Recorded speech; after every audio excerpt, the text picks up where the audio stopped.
La chute d'un géant du cinéma français, Gérard Depardieu ou le monstre sacré. Pour comprendre Depardieu, il faut remonter à ses origines. Lui-même a raconté son enfance dans son autobiographie « Ça s'est fait comme ça ».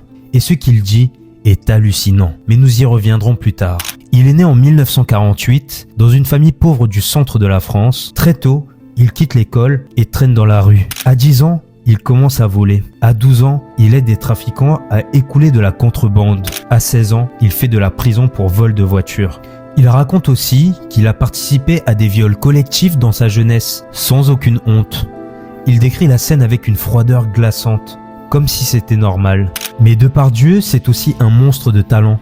Quand il débarque à Paris dans les années 60, il intègre une école de théâtre. Et là, tout bascule. Il devient une étoile montante du cinéma français. Les années 70 et 80, c'est l'âge d'or. Les valseuses, Cyrano de Bergerac, Jean de Florette. Il enchaîne les rôles légendaires et devient une icône nationale. Mais derrière cette gloire, son côté obscur ne disparaît jamais. L'alcool, les excès et un comportement de plus en plus inquiétant avec les femmes. Et en 2023, tout explose. 13 femmes prennent la parole et ce qu'elles racontent va te glacer le sang. Abonne-toi pour ne pas rater cette partie.